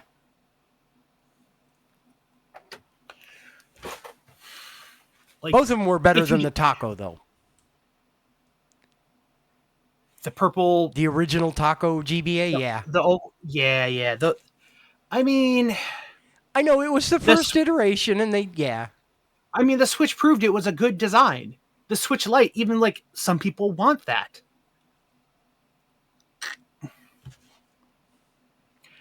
I think if they wouldn't have removed the dock support from the Switch Lite, it would have ended up being the same way like the Xbox. They'll have like the Xbox and then like the discless, Xbox S or whatever, or the PS5 Slim. Like eventually, anybody that wanted the disc drive had it. Yeah. And eventually the slim version, the cut down, the ones without the disc, like that ends up being the default one later, in the long tail. I think if the Switch Lite had dock support, even if you couldn't use an actual dock, you had to get a different dock stand or use a cable or something. But if you had the option of docking it. Yeah. Yeah. No, I'm with you. Like it's entirely artificial. It's a software thing. Yeah. Because people have gone in there on different firm loaders and like, oh yeah, no, you can totally dock it. Yeah. We're about at time, so I think we're probably going to wrap up here shortly. Flies when we're having fun, though, man. Yeah. If you're not in the Discord, don't forget to join the Discord. Do I have a bot to respond to that command? That's an interesting question. Let's find out. That way you can find out what's going on with all of us. You can also join the Hergel Discord if you want to see what's going on with all the games and all of that fun stuff. We'll probably be around this weekend doing stuff. I'm going to try and do Music Friday night as far as I can tell. I'm going to try and do a stress test of Let's Cafe this weekend. So if you're into watching that, come check it out. If you're into buying it, the link's right there in the chat. And you know what? If you're not sure if you want to buy it, the free demo is available. Go pick it up and try it out for yourself. See if you want to throw a couple bucks and get the pieces of the game that aren't visible right away. But it'll give you a chance to play it for yourself and all of that. And if you're you can get there's a demo on the web too, not just a Steam demo. That is true at letscafegame.com. Yeah, letscafegame.com. Last time I checked, it worked. Last time I checked, it worked. Okay. It should be in good shape. If it's not, well, we'll put that on our to-do list for this weekend. Thank you so much for coming, hanging out. Thank you for all of your support and everything. We will catch you guys on the flip side. Who are we going to go raid? Who are we going to go shower love on? Let me turn up the music while we find out. Let me push my stalking button, see if anybody's good on. Nobody on this short list, but push my live button. Abby, Bill, Tabatai, Turtles, Alex. Let's go hang out with Alex. I like Alex. We're going to send you over to my good friend Alex Norimaki. She is a blast. I love her absolutely to death. Don't forget your raid call. If you got the J Artist line emotes, go spam that you're still on the line. And if you don't, just tell her Jay sent you. All right. We love you guys. We will